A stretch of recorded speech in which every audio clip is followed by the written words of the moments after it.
दयालची यशोगाथा थेट शेतकरी बांधवांच्या तोंडून.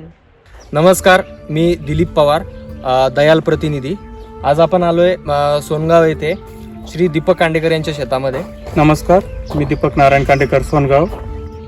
दीपकजी दरवर्षी दयालचे सगळे प्रोडक्ट वापरतात. तर स्पेशली इथं कांद्याबद्दल आपल्याला बोलायचं आहे. तर कांद्यामध्ये त्यांनी कॉम्बिडोस टाकलेला आहे. तर तो काय फरक दिसतोय, हा कॉम्बिडोस टाकलेला प्लॉट आहे आणि हा कॉम्बिडोस न वापरलेला प्लॉट आहे.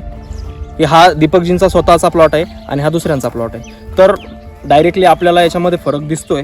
तर हा आपण त्यांच्या शब्दात जाणून घेऊ की त्यांना काय वाटतं कॉम्बिडोसबद्दल आणि इतरही जे अनुभव आहेत त्यांचे कॉम्बिडोसबद्दल, इतर पिकांबद्दल पण, ते पण आपण त्यांच्याकडून जाणून घेऊ.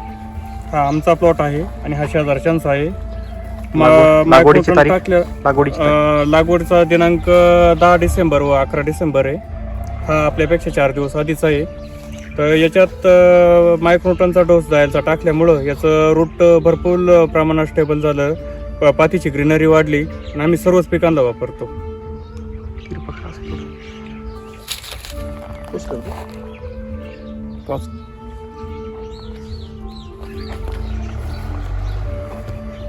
आपण इतर कुठल्या पिकांसाठी कॉम्बिडोस वापरलेला आतापर्यंत? आम्ही ऊसाला वापरला, मक्याला वापरला, फ्लावरला वापरला.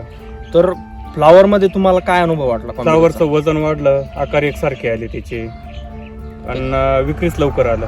म्हणजे लवकर मॅच्युरिटीला आला, हार्वेस्टिंगला लवकर आलं, डेव्हलप लवकर झालं. ओके. आणि फ्लावरला जो कलर येतो, कलर त्याचा पिवळा झाला नाही किंवा लाल बुंद आले नाही. ओके. पांढरा शुभ्रच कंद राहिला. आणि ऊसामध्ये आपण कोणता कॉम्बिडोस वापरलेला आहे? ऊसामध्ये पण दयालचाच मायक्रोटन 56 किलोचा वापरला. त्याची पेऱ्यांची साईज पण वाढली, वजन वाढलं आणि बांडीची पण ग्रीनरी खूप चांगली. तर आपण इतर शेतकरी मित्रांना काय संदेश द्याल? कॉम्बिडोस बद्दल काय सांगाल आपण? कॉम्बिडोस बद्दल तर आता आमच्या इथं प्रत्यक्षितच झालेले आहे, त्याच्यामुळे बरेच शेतकरी गावातले वापरायला लागले. तर एक शेतकऱ्यांना काय संदेश द्याल तुम्ही? नाही, संदेश म्हणजे आता शेतकरी इथं पाहून आल्यानंतर ते घ्यायलाच जातात आणि त्याचे स्प्रे पण चांगले. अनमोल विटा झालं, परम फंजी केअर चांगली, मुखिया. चालेल, धन्यवाद. हरियाले खुशहाली धरती से सोना